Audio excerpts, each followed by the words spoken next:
When you hear the name Flair Airlines, you might think of ultra-cheap tickets, bright green airplanes, and unbelievably low base fares, but what if I told you that behind those headline-grabbing prices lies one of the most fascinating business experiments in modern Canadian aviation? Today, we dive deep into the story of Flair Airlines, an airline that didn't just enter the market, it challenged the very structure of air travel in Canada, a country long dominated by giants like Air Canada and WestJet, where high fares and limited competition were once considered normal. Flair Airlines began its journey in 2005 as a small charter operator based in British Columbia, focusing primarily on charter services rather than scheduled passenger flights. But everything changed when the airline shifted its strategy and rebranded itself as an ultra-low-cost carrier, or ULCC, a model inspired by the success of carriers like Ryanair and Spirit Airlines, which proved that stripping air travel down to its essentials could unlock massive demand. Instead of bundling baggage, seat selection,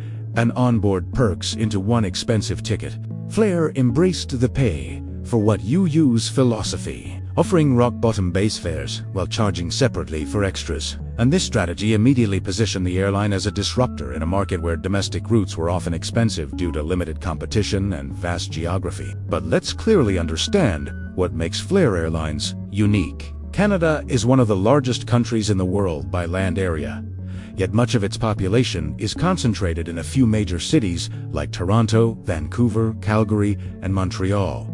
And historically, limited airline competition meant high average ticket prices, creating a gap in the market for an aggressive low-cost operator. Flair stepped into that gap with a bold promise: make flying affordable for more Canadians and stimulate new travel demand rather than just steal passengers from competitors. As Flair expanded its scheduled network, it invested heavily in a single aircraft family strategy centered around the Boeing 700, particularly the newer and more fuel-efficient Boeing 737 MAX, which offers lower fuel burn per seat and improved operational economics, allowing the airline to maintain low operating costs while maximizing seat density. A critical factor in the ULCC model, where profitability often depends on high load factors and strict cost control. By operating a standardized fleet, Flair reduces maintenance complexity, simplifies pilot training, and negotiates better deals for parts and servicing, all of which directly support its low-fare promise. However, the airline's journey has not been smooth, and to deeply understand Flair, we must examine both its growth and its challenges.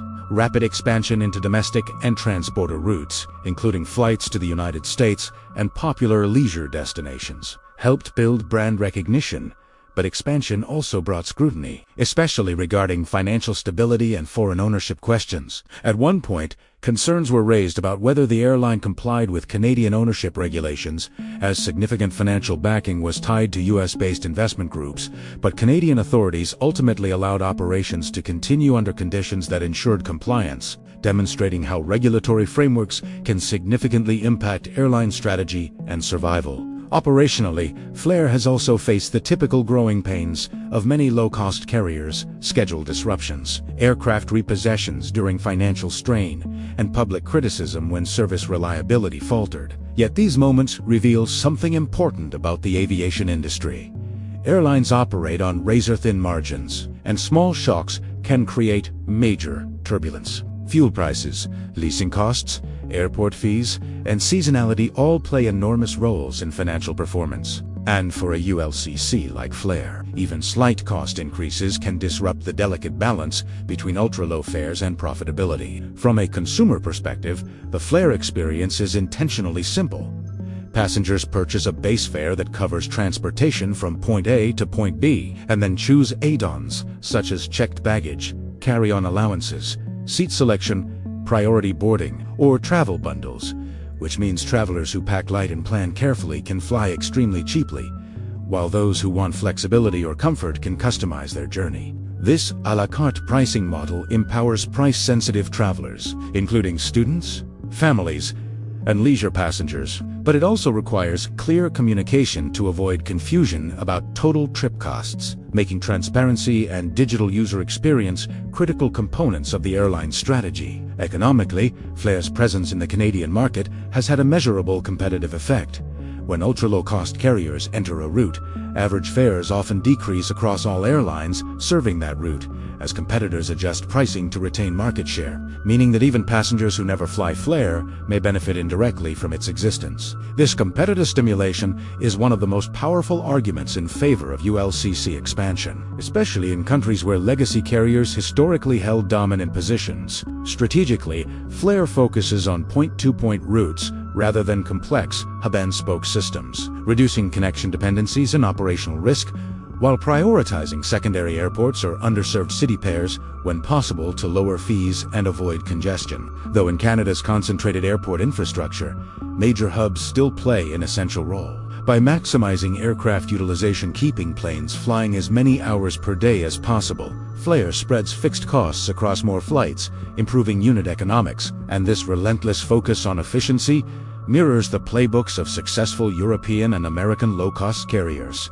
Yet the deeper story of Flair Airlines is not just about cost structures and aircraft types, it is about accessibility and democratization of air travel in Canada. In a country where long distances make flying not a luxury but often a necessity, the availability of ultra-low fares can reconnect families, support tourism, and stimulate regional economies. And that broader social impact gives Flair a role that extends beyond simple profit margins. Still, sustainability remains a major question for all airlines in today's world, and Flair's modern 737 MAX fleet offers improved fuel efficiency and reduced emissions per seat compared to older aircraft, aligning with global aviation's gradual shift toward more environmentally responsible operations.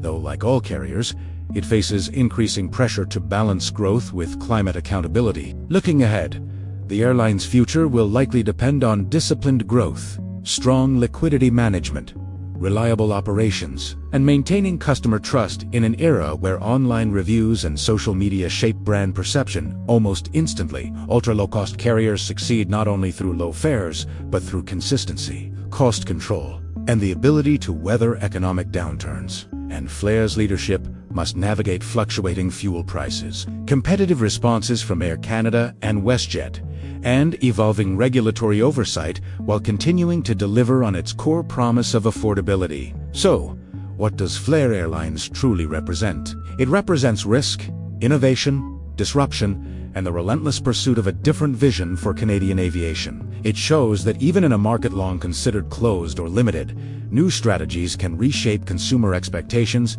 and force incumbents to adapt. It highlights how aircraft choice, route planning, pricing models, and financial structuring all interconnect to determine an airline's survival. And most importantly, it proves that aviation is not static. It is a constantly evolving battlefield of economics, engineering, regulation, and consumer psychology. And here's the powerful truth. Whether you see Flair Airlines as a bold pioneer or a volatile challenger, its impact on Canada's aviation landscape is undeniable. Because every time a traveler books a ticket for a fraction of what it once cost, every time competition drives fares down across a major route, and every time a bright green jet lifts off the runway carrying passengers who might not otherwise have flown, it sends a clear message that the skies are no longer reserved for a few, they are open to many. And that is why the story of Flair Airlines is not just about one company, but about the future of affordable air travel in Canada and the ongoing battle to redefine what flying should cost, who it should serve, and how innovation can transform an entire industry.